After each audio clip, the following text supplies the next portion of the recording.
नमस्कार, स्वागत है आपका सच द रियलिटी में। मैं हूं आपके साथ तिशा जैन। आइए एक नजर डाल लेते हैं आज की 10 बड़ी खबरों पर।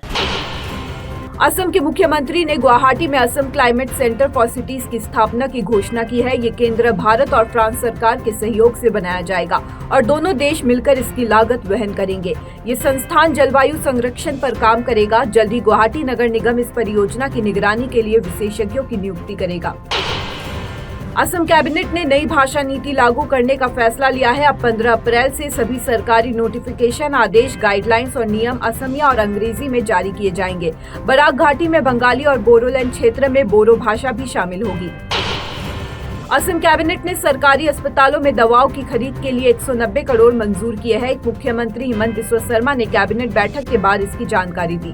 इसके साथ ही राज्य सरकार ने कर्मचारियों और पेंशन भोगियों के लिए महंगाई भत्ता में 2% की बढ़ोतरी को भी मंजूरी दी है। अप्रैल और मई के बकाया डीए का भुगतान जल्द किया जाएगा। असम के तिनसुकिया में छठ पूजा को लेकर भड़के विवाद पर मुख्यमंत्री हिमंत बिस्वा शर्मा ने इसे दुर्भाग्यपूर्ण बताया और सभी समुदायों से शांति बनाए रखने की अपील की। उन्होंने घोषणा की कि पंचायत चुनाव के बाद 2 वरिष्ठ मंत्री तिनसुकिया जाकर दोनों पक्षों से बातचीत करेंगे। मुख्यमंत्री ने स्पष्ट किया कि किसी भी धार्मिक आयोजन, चाहे वो ईद हो या छठ पूजा, पर कोई प्रतिबंध नहीं होना चाहिए। इस मामले में United liberation front of Assam, वार्ता विरोधी गुट समेत कई संगठनों ने ऐतिहासिक नपुखरी तालाब पर छठ पूजा के आयोजन का विरोध किया था। इस विरोध के बाद स्थानीय समुदायों में तनाव बढ़ गया था और दोनों पक्षों ने सड़कों पर उतरकर प्रदर्शन किया था। असम के मुख्यमंत्री हिमंत बिस्वा शर्मा ने लोकसभा में वक्फ संशोधन विधेयक पर कांग्रेस सांसद गौरव गोगोई के बयान की कड़ी आलोचना की। उन्होंने इसे शर्मनाक और असम के लिए अपमानजनक बताया। सीएम ने कहा कि गोगोई के सड़क पर नमाज पढ़ने की मांग को लेकर उनके पास दुनिया भर से कॉल आए, जिसमें लोगों ने असम की छवि को लेकर चिंता जताई। शर्मा ने साफ किया कि असम में कभी भी सड़क पर नमाज पढ़ने की मांग नहीं उठी है। उन्होंने कहा, हमारे यहाँ मस्जिद और ईदगाह है जहाँ शांति से इबादत होती है। सीएम ने गोगोई पर असम की छवि खराब करने का आरोप लगाते हुए कहा कि जो खुद को लाचित बोरफुकन का वंशज बताता है वो ऐसी बात संसद में कहेगा, ये सोचा भी नहीं था। मैं शर्मिंदा हूँ। उन्होंने जनता से अपील की कि वो इस बयान को याद रखे और सही समय पर लोकतांत्रिक तरीके से जवाब दे।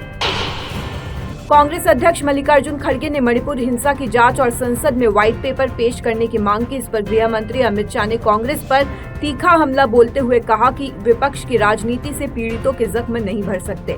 राज्यसभा में शाह ने कहा कि मणिपुर में हालात हाल के महीनों में स्थिर है, कोई नई हिंसा नहीं हुई है। उन्होंने ये भी स्पष्ट किया कि राष्ट्रपति शासन का फैसला राजनीतिक नहीं बल्कि शांति बहाली के लिए लिया गया।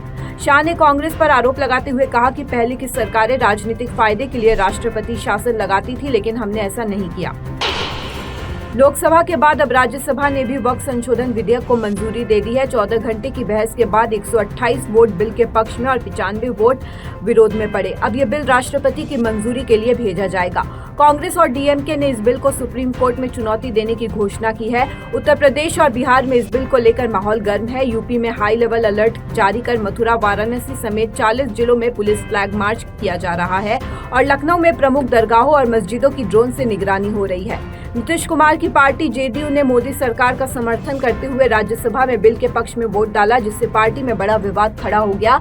नाराज होकर जेडीयू के 4 मुस्लिम नेताओं ने इस्तीफा दे दिया। वहीं प्रधानमंत्री नरेंद्र मोदी ने कहा कि ये बिल पारदर्शिता बढ़ाएगा और गरीब तथा पसमानदा मुस्लिमों के अधिकारों की रक्षा करेगा। केंद्रीय गृह मंत्री अमित शाह ने मणिपुर हिंसा को लेकर बड़ा बयान दिया है। उन्होंने कहा कि मेतई और कुकी समुदाय को बातचीत का रास्ता अपनाना होगा और दोनों पक्षों की अगली बैठक जल्द ही दिल्ली में होगी। राज्यसभा में बोलते हुए शाह ने कहा कि विपक्ष की राजनीतिक चालें मणिपुर में हिंसा से पीड़ित लोगों के घाव नहीं भर सकती। थाईलैंड में हुई बिम्स्टेक बैठक में प्रधानमंत्री नरेंद्र मोदी और बांग्लादेश सरकार के मुख्य सलाहकार मोहम्मद यूनुस के बीच अहम बातचीत हुई। इस मुलाकात में भारत ने बांग्लादेश में अल्पसंख्यकों, खासकर हिंदुओं की सुरक्षा का मुद्दा उठाया। पीएम मोदी ने बांग्लादेश को अनावश्यक बयानबाजी से बचने की सलाह दी और दोनों देशों के मजबूत रिश्तों पर जोर दिया। भारत ने बांग्लादेश को हर संभव सहयोग और समर्थन जारी रखने का भरोसा भी दिया। मशहूर अभिनेता मनोज कुमार का शुक्रवार सुबह मुंबई के कोकिलाबेन अस्पताल में 37 वर्ष की उम्र में निधन हो गया। वे देशभक्ति फिल्मों के लिए जाने जाते थे और उन्हें भारत कुमार के नाम से भी पहचाना जाता था। मनोज कुमार लंबे समय से स्वास्थ्य संबंधी परेशानियों से जूझ रहे थे और 21 फरवरी से अस्पताल में भर्ती थे। उनका अंतिम संस्कार शनिवार 5 अप्रैल को होगा। उनके निधन पर प्रधानमंत्री नरेंद्र मोदी ने भी शोक जताया। बिया, जन्मदिन बा आपनार जिकोनो विशेष अनुष्ठाনৰ বাবে one stop solution Ambience banquets. আপোনাৰ প্ৰতিটো অনুষ্ঠানৰ বাবে এটাই শ্ৰেষ্ঠ স্থান Guwahati's finest and luxurious banquet hall Ambience banquets perfect for every celebration for booking contact 7099013416